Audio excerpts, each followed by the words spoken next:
रावण ने शिवजी को प्रसन्न करने के लिए भयानक तपस्या की।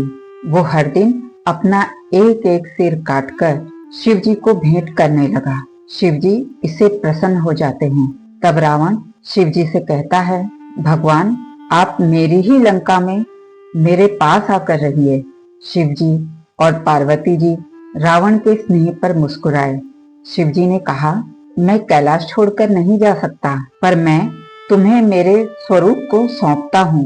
वो रावण को एक शिवलिंग देते हैं और कहते हैं, तुम इसे अपनी लंका में ले जाओ, यह मेरा स्वरूप है। इधर रावण आत्मलिंग पाकर खुशी से फूला नहीं समाया। उधर देवता चिंता में पड़ जाते हैं। विष्णु जी ने कहा, शिवलिंग लंका ले जाने का मतलब साक्षात शिव जी को ले जाना। शिव जी हमारी शक्ति हैं।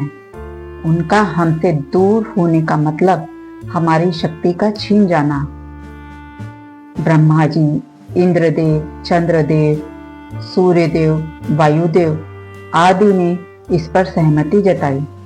विष्णु जी ने कहा, इससे रावण की शक्ति कई गुना बढ़ जाएगी और वो इसका गलत उपयोग कर सकता है। ब्रह्मा जी बोले, शिव जी ने वरदान दे दिया है, अब क्या कर सकते हैं।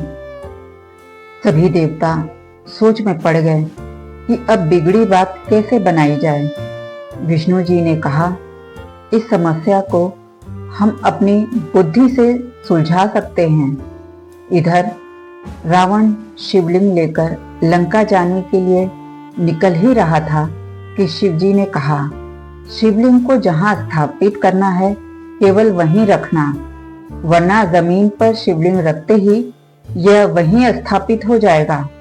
इतना सुनते ही विष्णु जी को तरकीब मिल गई। जैसे ही रावण निकला, वो थोड़ी देर में बाल ग्वाले के रूप में उसके पीछे हो लिए। रावण आगे आगे शिवलिंग उठाए और बाल ग्वाला उसके पीछे पीछे।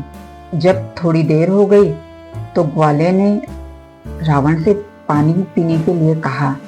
रावण ने मना कर दिया। इधर ग्वाला रास्ते में खाते पीते जा रहा था। रावण का ध्यान भटकाने और उससे पहचान बढ़ाने के लिए हर बार रावण से खाना पीना पूछ लेता।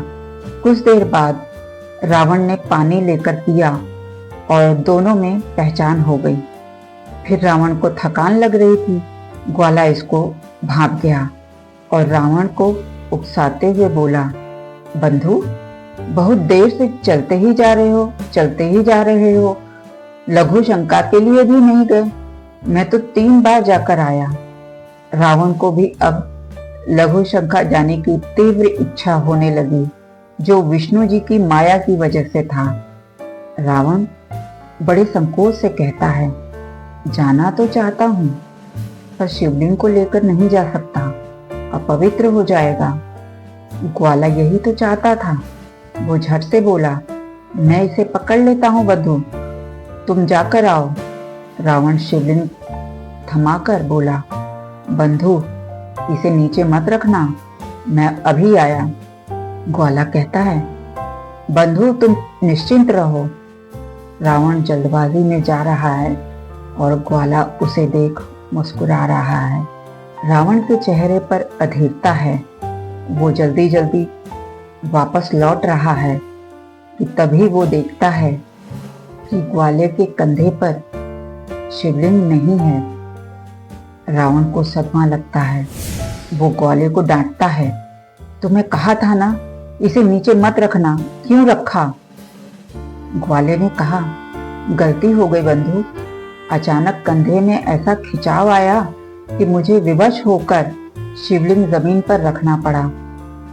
रावण गुस्से में शिवलिंग को उठाने लगा, पर शिवलिंग वहां से हिला ही नहीं। रावण अपना प्रयास और तेज करता है। वो पसीने पसीने हो रहा है, पर शिवलिंग टस से मस नहीं हो रहा और ग्वाला मुस्कुरा रहा है। रावण झुककर शिवलिंग उठाने का प्रयास किए जा रहा है। वहीं दूसरी ओर स्कंद पुराण और पद्म पुराण में बताया गया है कि यह ग्वाला बालक गणेश जी हैं, जिन्हें देवताओं ने भेजा था।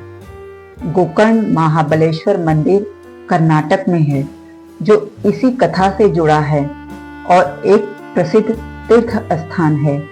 ऐसी मान्यता है कि रावण का शिवलिंग यहीं स्थापित है।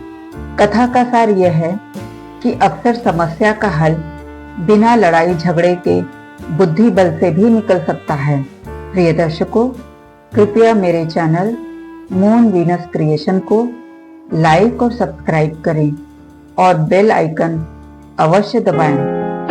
शुक्रवार को फिर मिलूंगी एक नई कथा के साथ, इसी समय यानी शाम 4 बजे। तब तक के लिए ओम नमः शिवाय।